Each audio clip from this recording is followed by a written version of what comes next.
Hello everyone. स्वागत है आपका चैनल में। और जो आज का टॉपिक होने वाला है वो टॉपिक होने वाला है आपका health behaviour to prevent respiratory illness. इसमें क्या होता है कि आप देखना इसमें क्या होता है। सबसे पहले जो मैं आपको बताना चाहता हूँ कि ये मतलब इसमें बहुत सारी ऐसी चीज़ें हैं जो हमारे लंग्स को मतलब बहुत ज़्यादा स्वस्थ रख सकती हैं, बहुत ज़्यादा हेल्थी रख सकती हैं। क्योंकि अगर मैं इसका इंट्रोडक्शन की बात करता हूँ तो जो लंग्स होते हैं वो बहुत इंपॉर्टेंट होते हैं सर्वाइवल के लिए, ठीक है। जिससे हम अपना ऑक्सीजन CO2 को इधर उधर करते हैं, इनपुट आउटपुट देते हैं। और ये लंग्स भी क्या होते हैं, बहुत ज़्यादा हमारे डिफेंस सिस्टम के लिए इम्पोर्टेंट होते हैं। एक इसका फंक्शन ये भी होता है कि ये हमें डिफेंस करते हैं। लंग्स में जो डिफेंस सिस्टम का भी काम होता है। जो जो बाहर का जो आउटर मटेरियल होता है उसको क्या करते हैं, ये आने नहीं देते, तो वहीं पे ये इस तरीके का डिफेंस सिस्टम चलाते हैं। अब ऐसे ऐसे बहुत सारी ऐसी चीज़ लिखी हुई है जैसे कि इसमें अवॉइडिंग स्मोकिंग है, इस तरीके से बहुत सारी ऐसी चीज़ हैं जो बता सकते हैं कि कैसे हम इसको हेल्थी रख सकते हैं, लंग्स को कैसे हम हेल्थी रख सकते हैं।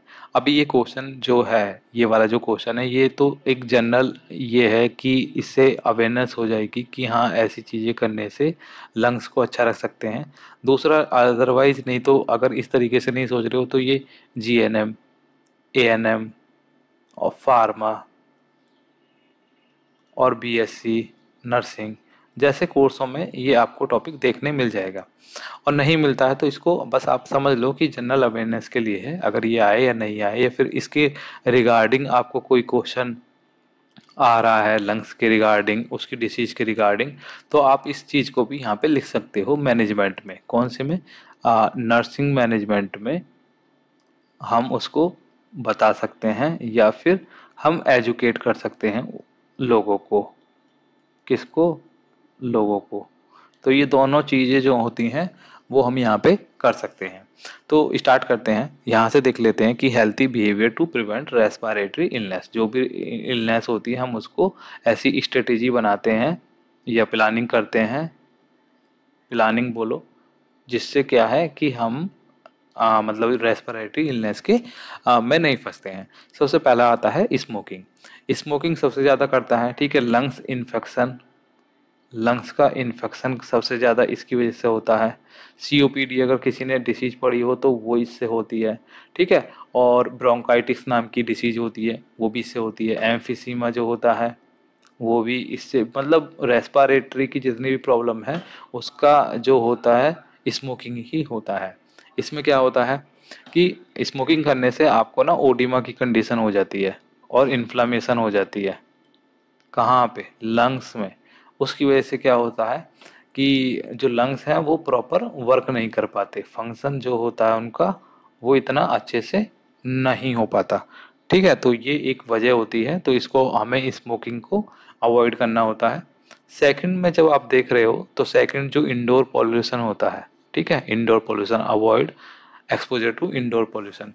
इंडोर पॉल्यूशन में जैसे होता है बहुत सारी लंग डिसीज यहीं से आती है। सबको पता है कि लंग डिसीज जो होगी, अगर आप धुआं फ्लैम्स इस तरीके से कुछ लोगे तो लंग्स की डिसीज हो जाएंगी। या फिर हम बोल सकते हैं उसको second hand smoke. Second hand smoke क्या होता है, जैसे घरों पे खाना बनता है, अब खाने का जो होता है उसका तो धुआं आएगा ही आएगा, तो उस वजह से जो इंडोर पॉल्यूशन होते हैं तो उस वजह से हमारा यहाँ पे होता है। इससे होता क्या है, एयर क्वालिटी ना खराब हो जाती है, एयर क्वालिटी ख़राब हो जाएगी। और क्या हो जाएगा, क्योंकि बहुत सारे लोग तो एक्सरसाइज करते ही नहीं है, ठीक है, तो उस वजह से भी ये एक्सरसाइज करना बहुत इंपॉर्टेंट होता है। तो उस वजह से क्या होगा कि ये धुआं लंग्स में जाएगा और वहाँ पे डैमेज करेगा या इन्फ्लामेशन जैसी चीज़ें करेगा, जिससे सांस लेने में दिक्कत होगी। Avoid exposure to outdoor air pollution. इसमें क्या मतलब है इसका, लोग एक्सरसाइज करने बाहर जाते हैं, सब्जी लेने बाहर जाते हैं, ठीक है, वेजिटेबल्स लेने बाहर जाते हैं, और वो तो बाहर जाते ही रहते हैं, काम ही बाहर से होता है, आउटडोर से। तो वहाँ पे बहुत सारी वहीकल हैं इस तरीके की। अब तो खैर इस तरीके से नहीं आ रहा, इलेक्ट्रॉनिक चीज़ें आ गई हैं, लेकिन फिर भी बहुत ज़्यादा जो हार्मफुल पॉल्यूशन होता है वो आउटसाइड होता है आपको, ठीक है, वो आपको लेना ही पड़ेगा। इससे क्या है कि हम इसको थोड़ा सा इग्नोर कर सकते हैं अपने हिसाब से। अब इन्फेक्शन, इन्फेक्शन को कैसे बचाना होता है ये भी देख लीजिए। तो वो आउटडोर में तो हम मास्क का यूज कर सकते हैं ना, मास्क लगा सकते हैं उस केस में, तो इससे भी हम बच सकते हैं। अब प्रिवेंट इन्फेक्शन में देख लेते हैं। प्रिवेंट इन्फेक्शन के लिए हम क्या कर सकते हैं, हैंड हाइजीन का यूज कर सकते हैं। ठीक है, वाइट फ्लू हुआ है तो उसमें हैंकी का यूज कर सकते हैं।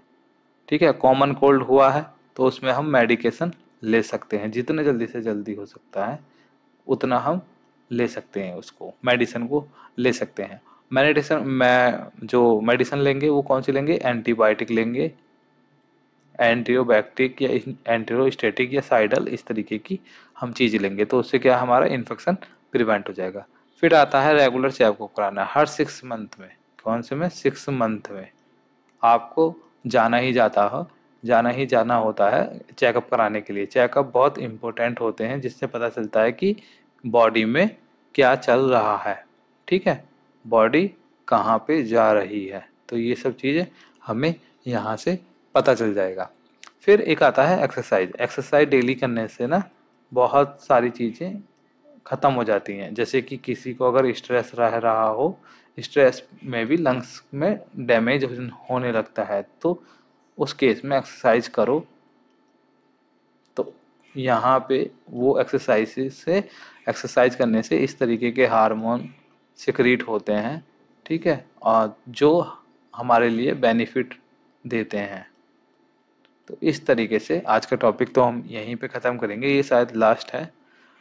और अगर किसी को कोई कन्फ्यूजन हो तो वो पूछ सकता है कमेंट बॉक्स में।